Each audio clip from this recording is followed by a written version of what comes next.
hypersonic testbed program. During the course of my career, I've twice had a secret security clearance. In 1967, while my father was stationed at Westover Air Force Base, the headquarters for 8th Air Force Strategic Air Command, I witnessed and watched through a telescope a UFO which hovered over a nuclear weapons storage facility for approximately 10 minutes and then departed with an acceleration approaching a bullet leaving a rifle barrel. In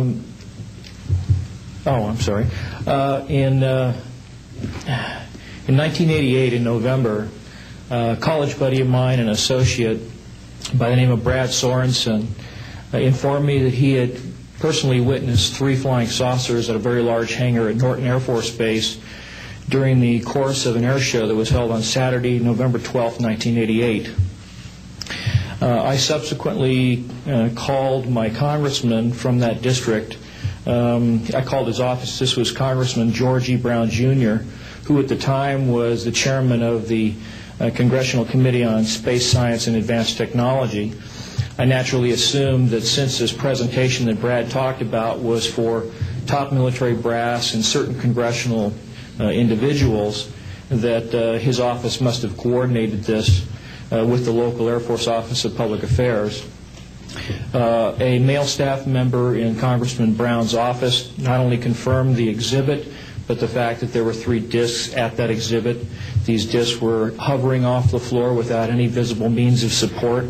They were referred to as alien reproduction vehicles, also nicknamed the flux liner because they used high voltage electricity. Let's see. To keep things short, this is a diagram that I made based on a sketch that Brad Sorensen did for me in rough form shortly after he had his sighting, and subsequently cleaned that drawing up and made it much more accurate. And that's the drawing that Dr. Greer is holding there now.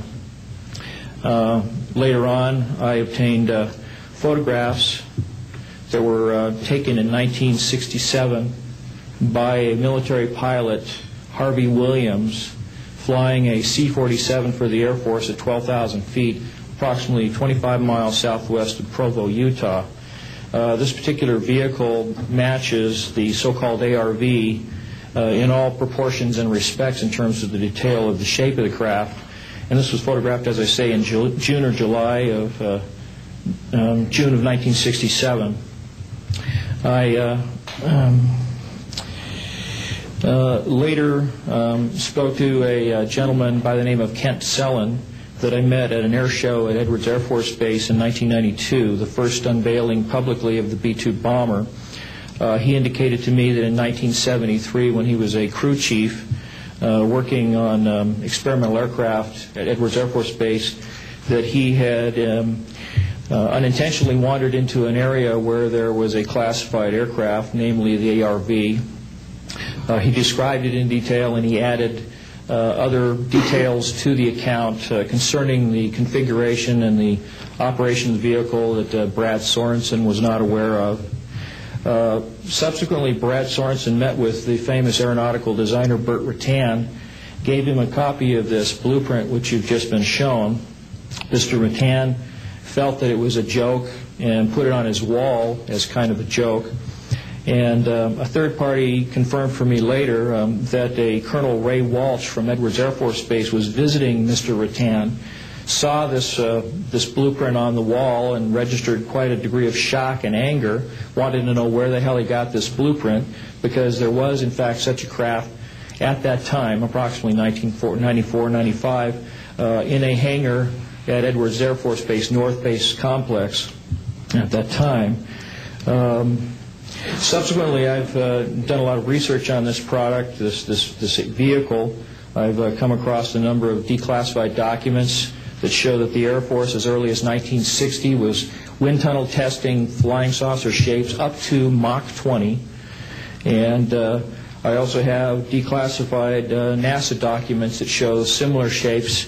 In fact, this is the document here that more or less details the wind tunnel testing up to Mach 20. This is the NASA document right here that was declassified, and it shows a variety of spherical and lenticular shapes that were flight tested up to, or I should say wind tunnel tested up to Mach 6.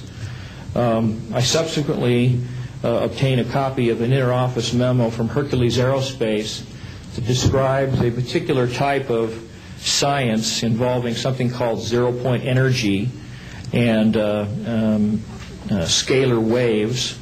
According to Brad Sorensen, this is the basis of the technology for these anti-gravity propulsion systems.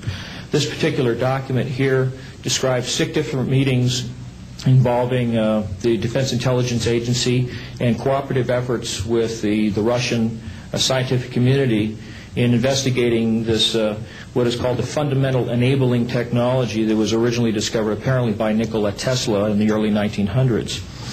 Anyway, I could provide you much more detail at a later time, and I am prepared to testify in detail concerning these events and their truthfulness before Congress. Thank you very much.